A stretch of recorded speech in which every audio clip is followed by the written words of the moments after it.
Months and weeks prior to the unveiling of the new Pixel 3a devices, we knew many of the specs and even the overall design of Google's new phones before they were announced.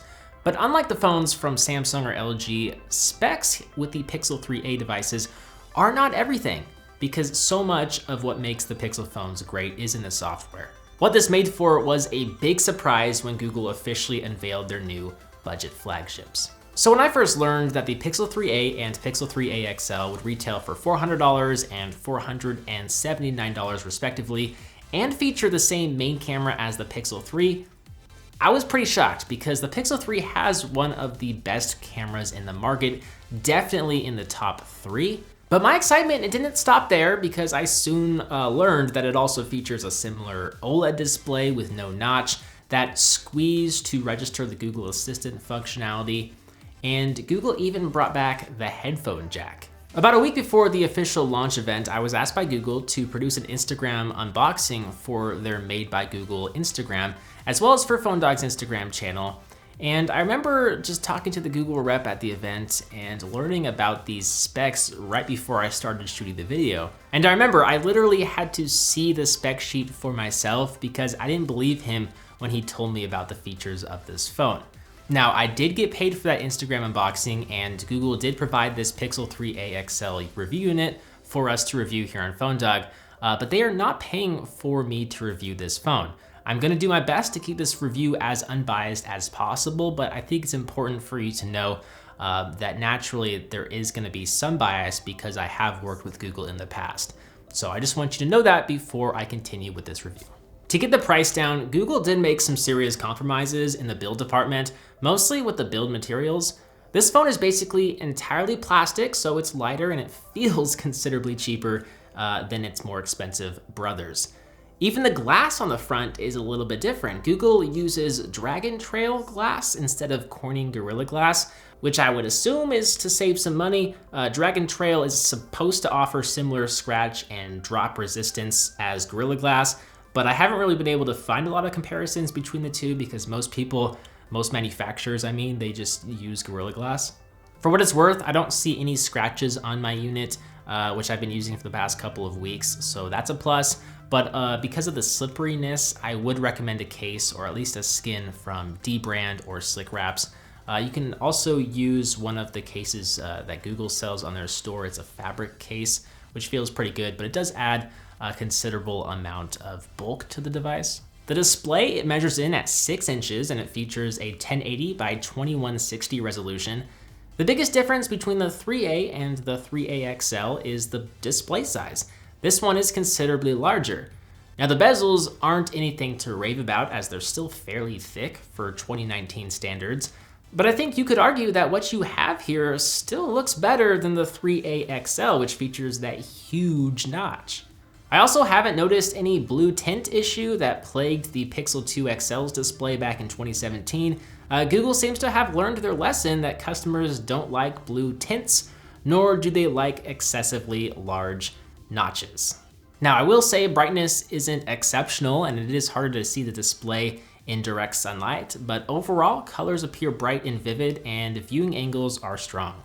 Where this phone is really strong in is in the software department. Some say pure stock Android is boring, but I would definitely disagree. I use a lot of phones and the vast majority of them have heavy skins on top of Android. So when I switch back to a Pixel phone, it's always refreshing to have an OS that is buttery smooth and just excels in delivering me Google services, which I use a lot. The 3A XL, it runs Android Pie out of the box, and it will be updated to Android Q when it's available later this summer.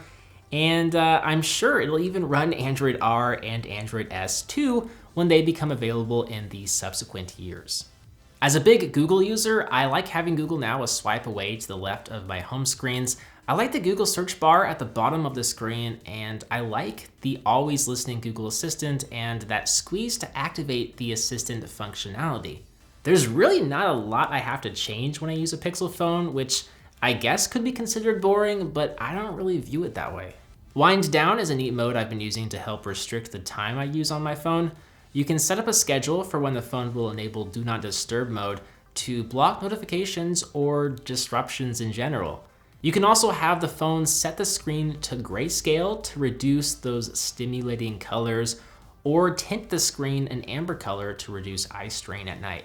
You pair this with the digital well-being mode that tracks your usage and lets you set time limits to your apps, and you have two powerful tools to help you become less addicted to your phone, something that I've been really trying to do.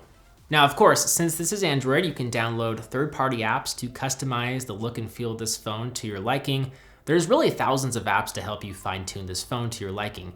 If there's one area that I really don't like though, it's the navigation. With Android Pie, you have this pill-shaped home button that can be used to switch between apps and open up the overview tray. It's often pretty sensitive when I slide it around to switch between apps, so much so that I often open up the wrong background app. Also, I just don't like the half swipe up gesture to view the overview tray and then a long swipe to open up the app drawer. This is all being revised in Android Q, thankfully, but this is definitely not my favorite form of navigation. I think they should have just copied the iPhone X gestures and owned up to it years ago. In terms of performance, the Pixel 3a XL, it features the mid-range Snapdragon 670 processor with 4 GB of RAM. If this weren't stock Android, I'd really worry about the performance long-term, but this chip is able to run the OS smoothly and efficiently without any serious stuttering or lag. The only lag or frame drops you'll notice will be in graphically intensive games, but most of them should still be playable. If you're someone like me who doesn't do a lot of mobile gaming, this phone should be able to meet your needs just fine. There is just one 12 megapixel rear-facing camera, but it performs the same and has the same features as the Pixel 3 camera, including that portrait mode and night sight mode. Now, this phone is not going to outperform every other phone out there. It's really just going to depend on each and every shot and the lighting conditions.